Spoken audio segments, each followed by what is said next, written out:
Yeah, it did seem like a real fast word. I mean, it looked like we just jumped a few more out of time. So let's try to break this up and try to see what really happened.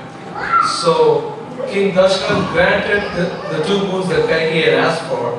One, in banishing Sri Ram to the forest for no part of his for 14 years, and the other to make Bharat the king of Ayodhya. But I wonder, why did Lakshman and Sita have to go with Ram to the forest? Well, this part of the Ramayan is full of grief. Yet, dharma, or the noblest of actions, overcome the darkest of challenges. There's a lot of these kind of examples in the Ramayan. So, for example, King Dashrath was heartbroken when he had to banish Ram to the forest. Yet, he did it because he had promised Kaikeyi. Now, on the other hand, Ram, he didn't have to follow his father and go to the forest for 14 years. He could have stayed and become king. Yet, he followed his father because of love and respect. He respected his father and wanted to follow what he had said. Similarly, Sita and Lakshman chose to follow Ram to the forest. This again was because of love and respect. Absolutely. So they did it by choice. Yes, and they were not forced to do it. No. Okay, that says how much respect that they have for each other. And you were right that it's often said that if people listen to this part of the Ramayana, they get the strength to walk through the greatest of griefs in their life. This is very inspiring. It is very inspiring. Another part of sacrifice that you see here is that of Bharat. Quite often, Bharat is made to look like the villain because it was on his behalf that his mother had asked for the kingdom. But he actually was horrified that his mother had asked the kingdom or stolen the kingdom away from Ram for him. He didn't want to become king at all. He didn't want to Ram back. Absolutely. And the other thing is that everything that glitters is not gold. Sita fell for the trap of going for the golden deer. And that was not essential at all. That's the cause of all troubles. So that's something we have to keep in mind. Right. So those are some of the thoughts that I had. Pragya, but this is getting scary now. I wouldn't want to be kidnapped by Rama. So let's see where you take us from here. Let's keep going. So, Ram and Lakshman realize that they have been duped and they come back running to their hut. But Sita's already missing. After weeks and weeks of desperate search, they meet Hanuman and Sugriv. Ram and Lakshman began climbing Rishabh mountain. On that same mountain, Sugriv was hiding from his brother Bali. To make sure that Ram and Lakshman weren't sent by Bali to kill him, Sugriv sent Hanuman to find out who they were. Hanuman took the form of a Brahmin and approached Ram and Lakshman. He asked them, "Who are you? And where are you going?" They told him their story, how they had been banished to the forest, how Ravan had kidnapped Sita, and how they were searching for Sita. Hanuman realized that they weren't dangerous and changed back to his original form. He carried them on each of his shoulders and took them to Sugriv. Sugriv, along with his army of Vanaras, was more than overjoyed to help Ram and Lakshman find Sita. Hanuman discovers that Sita has been kidnapped by Ravan, king of Lanka.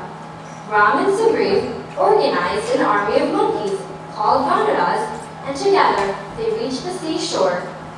Now, the biggest question before the leaders was how to cross the sea. Ram solemnly requested the sea to part way for his army, but the sea didn't budge. He then decided to shoot a powerful arrow that would empty the water. The sea god finally emerged and said that the parting would cause the sea animals to die. He suggested that they should instead build a bridge using two smart builders in their army, Nal and Neem.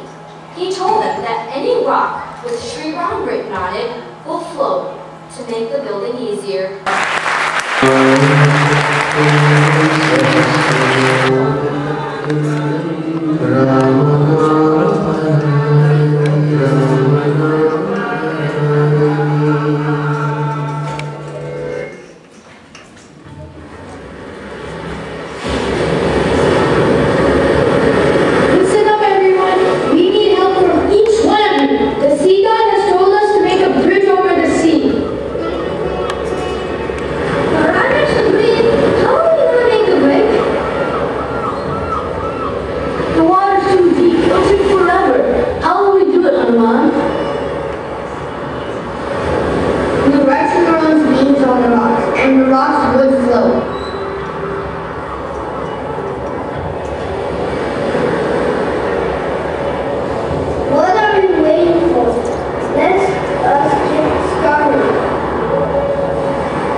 That was such an inspiring scene.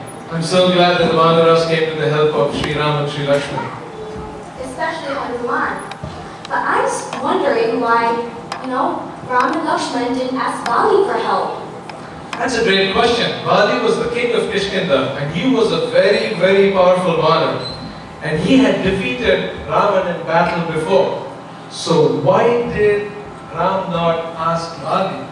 It's because Bali himself had captured this kingdom from Sugriv and he had taken over Sugriv's wife, which is not very different from what Ravan did to Sita. So how can Ram approach another person for help who had done something very similar to what Ravan had done? This is the most interesting aspect of the Ramayana. You have the contrasts that are depicted so clearly over here. On one hand, you have the brothers of Ayodhya who love each other so much, who are offering each other the kingdom that they don't want it for themselves. And here you have the brothers in Kishkinda who are fighting for the kingdom. So these are the wonderful contrasts that are offered in the Ramayana. And we have to choose what kind of brothers we want to be. We can fight on the same side or we can fight on opposite sides. And Pragya, do you know the story of the chipmunks? Oh, no. I've heard that it's an interesting story. Why don't you say it? It is an interesting story. So while the Vanars were building these bridges, they were taking these huge rocks and throwing it into the sea. And when it had the name of Sri Ram, they would float. And that's how they built that bridge. But when they were building the Ram Setu or the Ram's bridge, there were these little chipmunks or squirrels. They would hop around and drop little pebbles in between those spaces that the rocks made. So now, Ram could belittle them and say, "What's that? That's so funny. What are you dropping there? Look at these huge rocks. What are you really filling in between?" But Ram did not do that. He realized that the chipmunks were trying their best, just like the Vanas were trying their best. Those little pebbles were rocks for the chipmunks. And what did he do? Did he just disgrace them? No. He lifted the chipmunk, patted it, and those finger marks that he left on them are the stripes that we see on the chipmunk. So much so that every time we see a chipmunk, every parent calls their child in and tells them the story. So he immortalized the chipmunk by this great act of compassion. So you're trying to tell us that doing your best is really what counts? That's exactly what I'm trying to say. That's exactly what the Ramayana is trying to say. And it's getting interesting here. So now they have the bridge.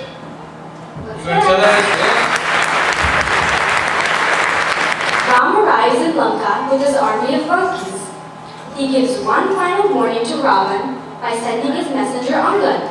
But proud Ravan does not agree to return Sita. The war now begins. Indrajit was Ravan's son and had great magical powers. He could ride his chariot high in the sky and could even become invisible to his enemies.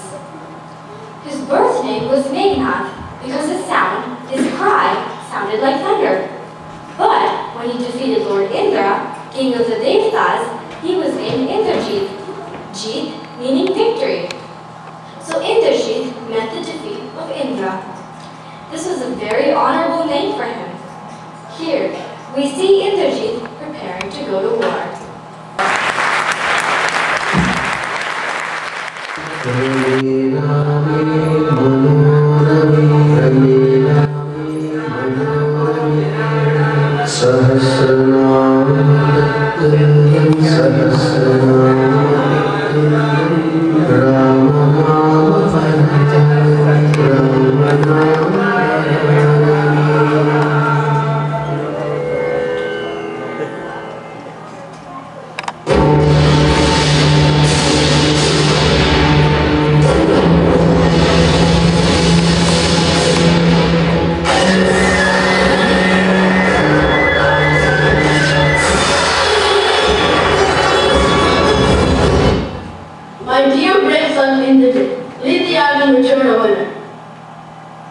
Yes, Father.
worry.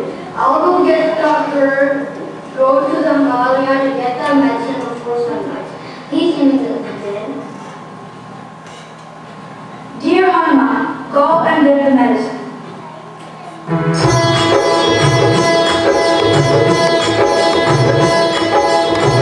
Jai Hanuman Jnana Gun Sagar, Jai Kapi Sruti Gulok Sagar, Rama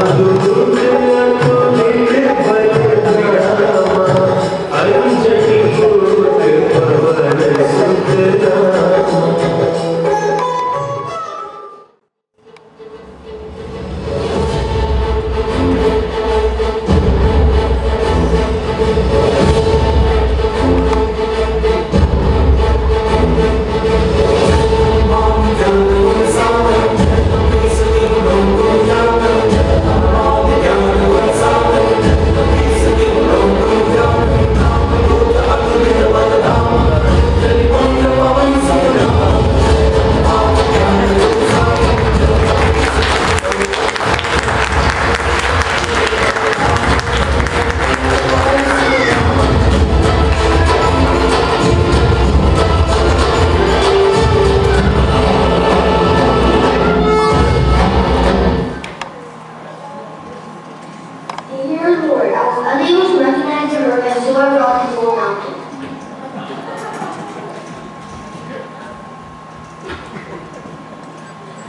Here's the right plan.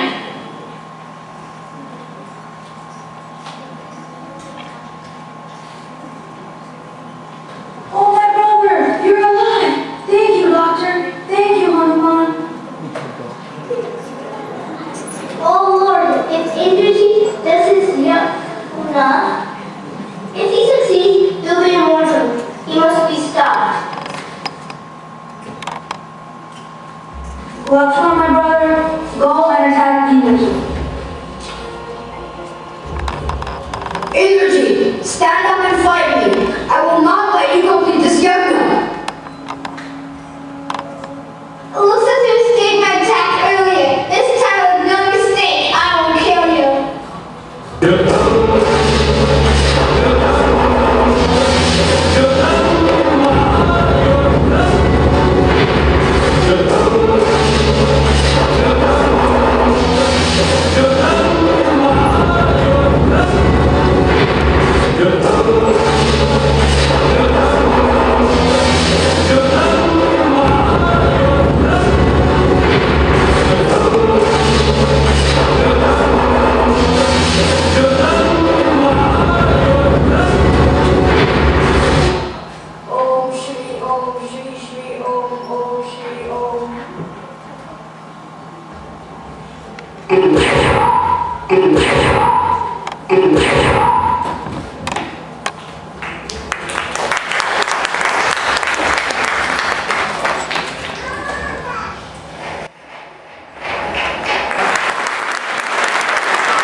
Yes, Indrajit was a very valiant and great warrior, and the battle between Lakshman and Indrajit was a battle of equals. And Indrajit had this ability to use magic in his battles, and in one such instance, he actually created this image of Sita as if she was in his chariot, and he killed Sita in the chariot. This broke the hearts of Rama and Lakshman because they believed it was true. It was only Vibhishan, the brother of Ravan, who told them that this was trickery, this was sorcery. And that's what made Lakshman go and challenge Indrajit for battle again. And this time, Lakshman prevailed. Also, it was so inspiring to see Hanuman save Lakshman's life. It seems like Hanuman is everywhere to protect the good. Absolutely. If there's anything wrong going on, think of Hanuman and he'll be there. And what's also important is that he's using a lot of common sense here. So he went to the mountain to look for a plant, a medicinal herb. But then he didn't find it, so he didn't want to lose more time. He lifted the whole mountain and brought it to where it needed to be, where it was required. Now, wasn't that smart? Yeah. Pragya, take us to the next step. Right. So Kumbhakaran, Ravan's brother, was a giant warrior. He was as big as a mountain. He had a boon from Lord Rama, which was known as an Indrasan. This meant that he could sleep for 6 consecutive months and eat large amounts of food for the other 6 months. Though being a demon, Kumbhakaran had an innocent mind and good character. But still, he killed and ate many sadhus to show them of his great power. Now Ravan, he wanted his brother woken up. But this task wasn't easy, the 6 months weren't over yet. Huge drums were played right by his ear. Food with delicious aroma was served. And cold water was poured all over his body in an attempt to wake him up. Finally, after innumerable tries, Kumbhakaran woke up, and he was angry. When Kumbhakaran walked into the battlefield, he stunned Rama's army, as he was huge and monstrous.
As you mentioned, Pragya, just in your startup, Kumbhakaran was innocent of mind, but yet he ended up lifeless.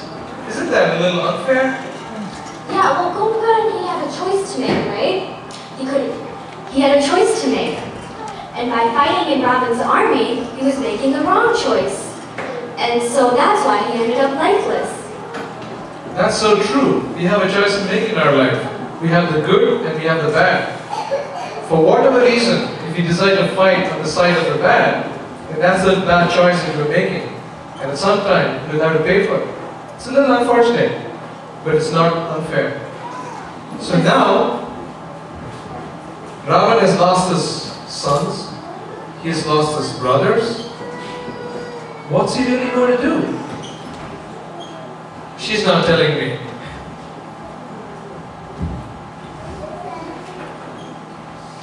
As we mentioned earlier, Ravan was very worried. He was afraid that his end was near. Kumbharan had been killed, and the golden city of Lanka had been burned down. His beloved sons and mighty brother were dead, along with many of his brave soldiers. It was finally time for Ravan to come to the battlefield himself. Ravan has a powerful weapon that he had gotten from Lord Shiva, a spear that when thrown creates a ring of fire which can encircle the enemy. This ring of fire is very hard to break. Here we see Ram and Ravan fighting each other.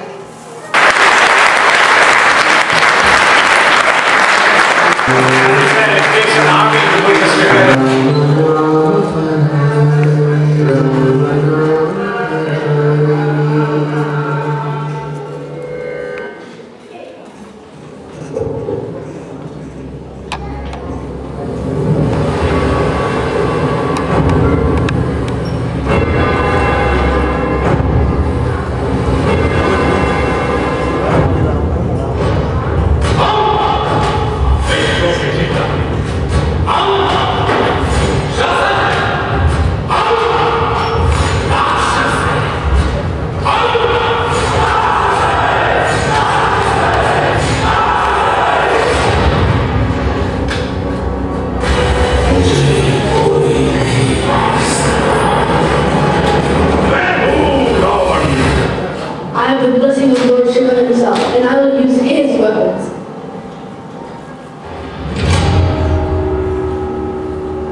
Even the mighty Ravan met his end.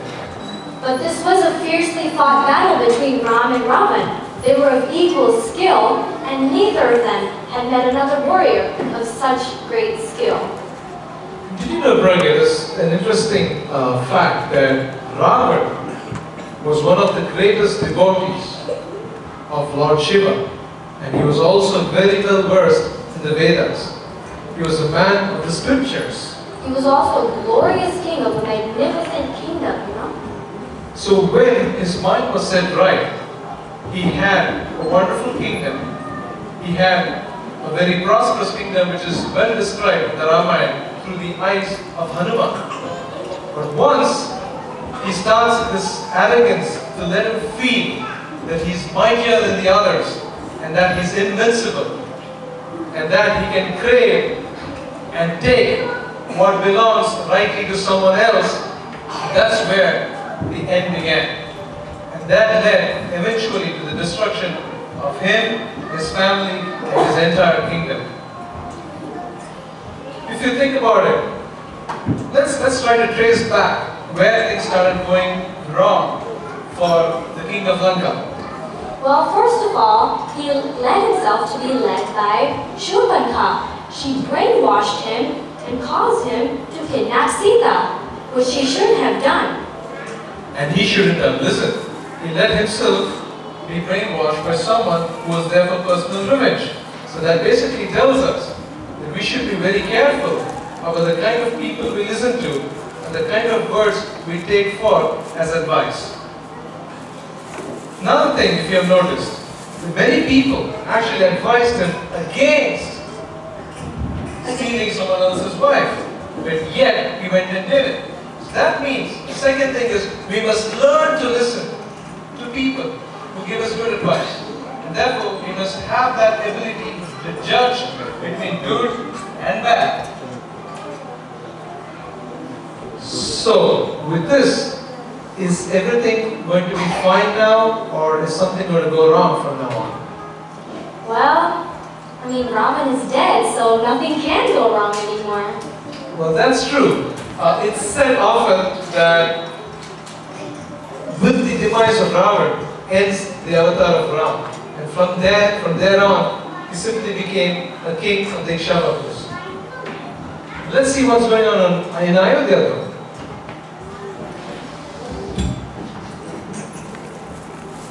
So, Vibhishan is crowned king of Lanka. His first command is to return Sita respectfully back to Ram. Then, Ram, Lakshman, Sita, and Hanuman mount the aerial chariot, Pushpak Viman, and fly back to Ayodhya after 14 years. Ram sends Hanuman to find out that if after ruling Ayodhya for 14 years, Bharat is still keen on giving up the kingdom. It turns out that Bharat has been waiting for Ram all this time and is very eager to welcome him back. Ram becomes the king of Ayodhya, and once again, the kingdom becomes joyous and merry. Ram and Sita have twin boys named Love and Kush. They rule the kingdom for the rest of their lives and live happily ever after.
Did you all like that?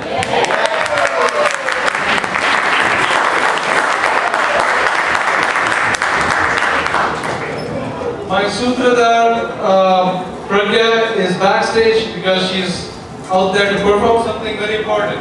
But I thought I would take this few moments to tell a few things more about the Balagokulam. We have a sequence of events planned right through the year where we not only try to reach among ourselves but also to reach out to the community.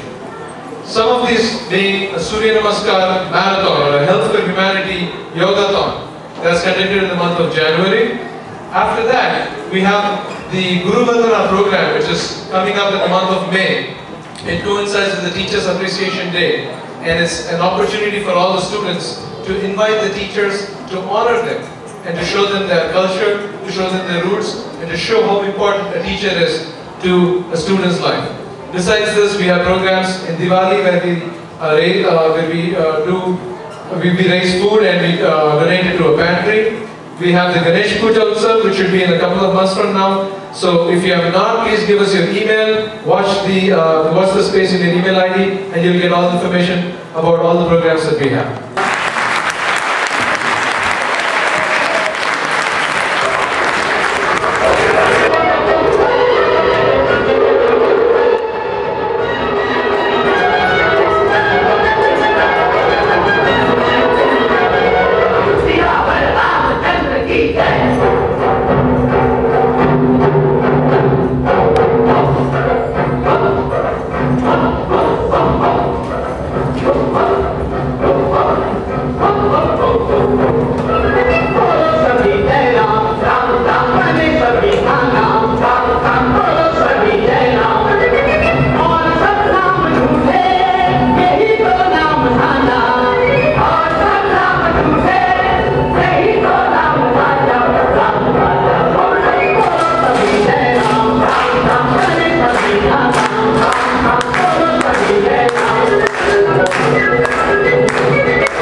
A big round of applause to this entire team here once more.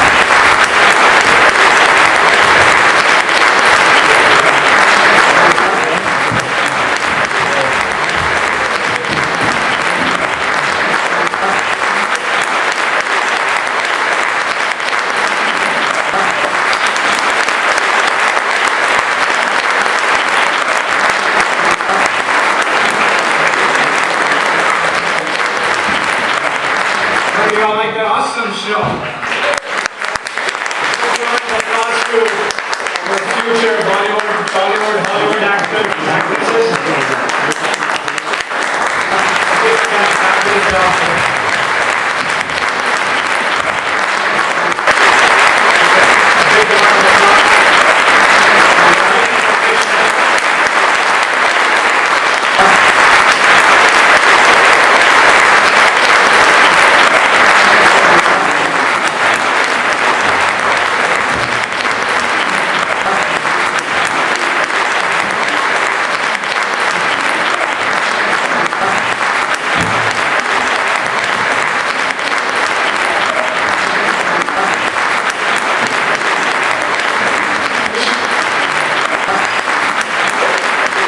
Big round of applause to this entire team here.